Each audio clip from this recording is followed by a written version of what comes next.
دیر سے آیا میں اور آپ لوگ انتظار کر رہے ہیں کافی دیر سے روزے میں. میں اگر اپنا دل نکال کے آپ لوگوں کے سامنے رکھ دوں کہ میں کتنا خوشی محسوس کر رہا ہوں آپ لوگوں کی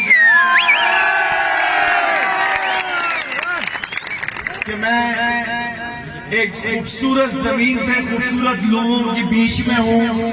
اور میری کافی عرصے سے خواہش تھی مجھے یہاں سے بہت سے لوگوں کے پیغامات آتے رہے میرے فیس بک پہ میرے ٹویٹر پہ کہ آپ کب آئیں گے اس طرح. تو الحمدللہ میں نے جو وعدہ کیا تھا آج وہ وعدہ پورا ہوا کہ میں آپ لوگوں سے ملنے آیا یہاں پہ. اور آپ لوگ اس خوبصورت شہر کو خوبصورت گاؤں کو دیکھ کے میرا دل چاہ رہا ہے کہ میں یہاں پہ ایک چھوٹا سا اپنے لیے گھر بنا لوں تاکہ آپ لوگوں کے ساتھ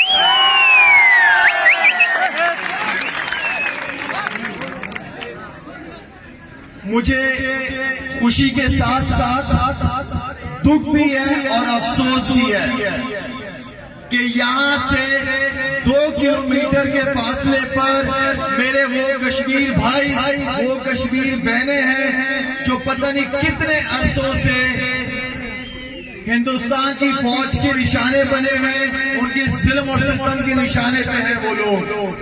انشاءاللہ میں اپنی اسی زندگی میں وہاں جاؤں گا اور وہاں جا کے اسی طرح کھڑے ہو کے وہاں جا کے کھڑے ہو کے اسی طرح میں انہیں آزادی کی مبارکباد دوں گا انشاءاللہ. دنیا کے جتنے بھی سیاستدان ہیں وہ ہمیشہ بھائی چارے کی بات کرتے ہیں امن کی بات کرتے ہیں. یہ میں اچھے سیاستدانوں کی بات کر رہا ہوں. وہ ہمیشہ پیار محبت کی بات کرتے ہیں لوگوں کو آپس میں جوڑنے کی بات کرتے ہیں وہ. لیکن مودی سرکار نے جس طرح مذہب کو سیاست کو لے کے چل رہے ہیں اور جو سیاست اور مذہب کی آگ کو اس وقت دنیا میں لگایا ہوا ہے جس طرح انسانیت کا خون وہ آدمی کر رہا ہے اس کو اس کا جواب دینا پڑے گا اس دنیا میں بھی اور آخرت میں بھی انشاءاللہ.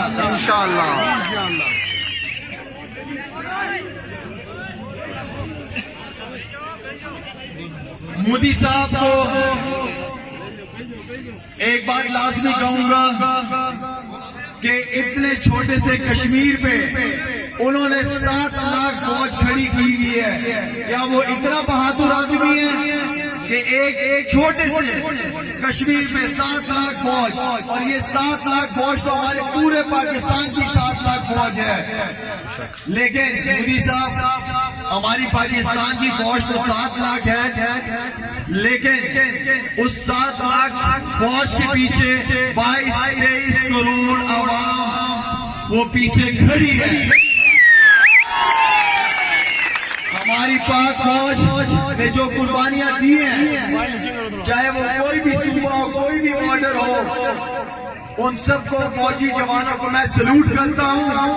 اور خاص طور پہ جو یہاں پہ لوکل لوگ ہیں انہوں نے جس طرح 5 فوج کا ساتھ دیا ان سارے لوگوں کو میں سلوٹ پیش کرتا ہوں.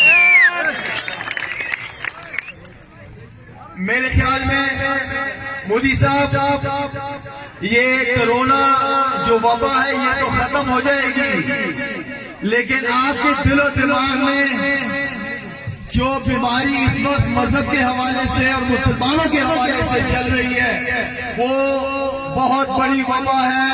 وہ دنیا کو پورے لپیٹے میں لے لے گی. اور میری گزارش ہے آپ سے کہ آپ اپنے دل و دماغ کو صاف کر کے چلیں. پاکستان حکومت نے ہمیشہ امن کی بات کی ہے آپ کے ساتھ.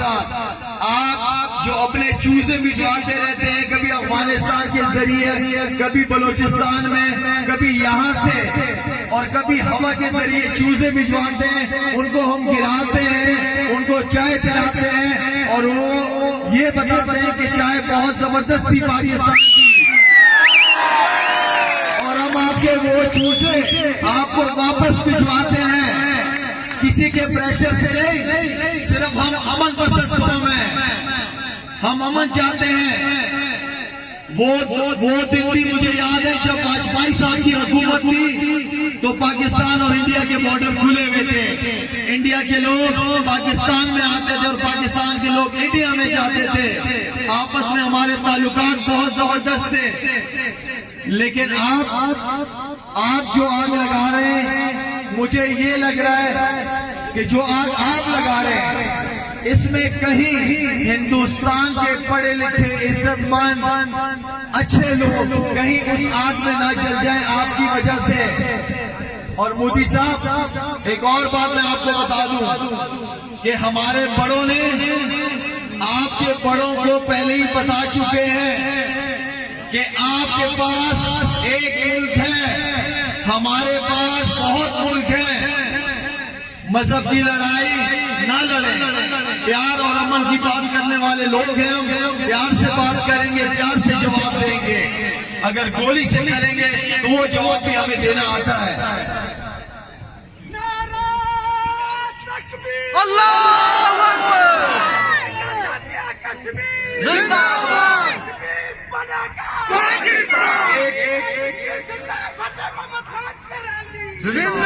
ایک سوال, روزہ تمہارا.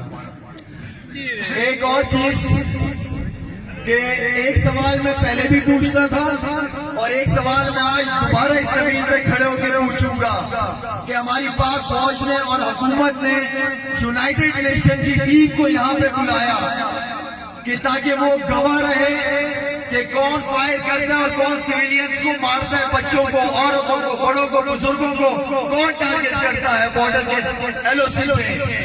یہاں پہ یونائیٹڈ نیشن کی ٹیم ہے. یونائیٹڈ نیشن کس مرض کی دوا ہے مجھے یہ سمجھ نہیں آیا. یونائیٹڈ نیشن کا جو رول ہے کیا وہ رول ادا کر رہی ہے؟ نہیں, میرا نہیں خیال کہ وہ رول ادا کر رہی ہے. ہمیں یہ بھی پتا ہے یونائیٹڈ نیشن اور دنیا, باقی جو دنیا ہے ہمیں پتا ہے کہ ٹریڈ کے لیے انڈیا کی مارکیٹ بہت بڑی ہے. لیکن اپنی آنکھوں سے پردہ ہٹانا پڑے گا اور سچ بولنا پڑے گا. جو ہندوستان ظلم کر رہا ہے اس وقت ہمارے ساتھ, اور یہ ظلم زیادہ دیر نہیں چلے گی انشاءاللہ. وہ ہٹلر تھا جرمنی کا ہٹلر بھی تھا.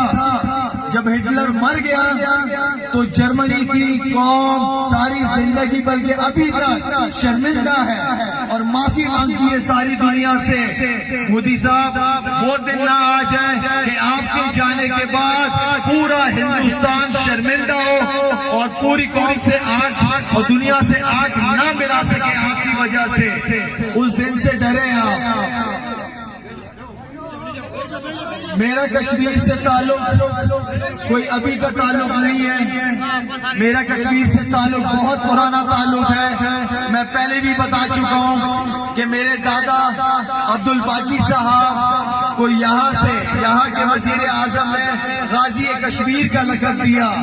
تو اس لیے یہ آگ میرے دل میں ہے اور یہ آگ میرے دل میں آخر تک رہے گی جب تک وہ لوگ آزاد نہیں ہوں گے انشاءاللہ. باقی شاہد افریدی فاؤنڈیشن تقریباً کوئی 50 دن سے میں نکلا ہوں گھر سے اور پاکستان کے کونے کونے تک وہاں تک لوگوں تک پہنچنے کی کوشش کر رہا ہوں جہاں تک کوئی پہنچ نہیں پایا. جتنی بھی این جی اوز ہیں, میں پاک فوج کا شکریہ ادا کروں گا کہ جنہوں نے مجھے ایکسس دیا یہاں پہ آپ لوگوں کے پاس ملنے کا. یہاں پہ جو پولیس ہے, یہاں کی ڈی سی صاحب, ان سب کا شکریہ ادا کروں گا. انشاءاللہ میرا آپ لوگوں سے تعلق رہے گا, میں یہاں آتا رہوں گا. ابھی انشاءاللہ کوٹلی سے جو میں آ رہا ہوں وہاں پہ کرکٹ گراؤنڈ کا مجھے پتا چلا کہ کرکٹ گراؤنڈ ہے. انشاءاللہ وہاں پہ ٹورنامنٹ چل رہا ہے اور میں یہاں پہ بچوں کے لیے اکیڈمی انشاءاللہ اکیڈمی جو فوج جو بنائے گی انشاءاللہ اس کو رن کرنے کے لیے میں خود یہاں پہ آؤں گا اور بچوں کے لیے اس چیز کے لیے میں انشاءاللہ بچوں کے ساتھ کام کروں گا, لازمی آؤں گا, ٹائم دوں گا. اور ساتھ میں ایک اور ریکویسٹ ہے, جو حکومت کی انسٹرکشن ہے کرونا کے حوالے سے وہ پلیز اس چیز کا لازمی خیال رکھیں, اپنے ساتھ فاصلہ رکھیں, تھوڑا سا صفائی کا خیال رکھیں. پاکستان زندہ باد, پاک فوج زندہ باد.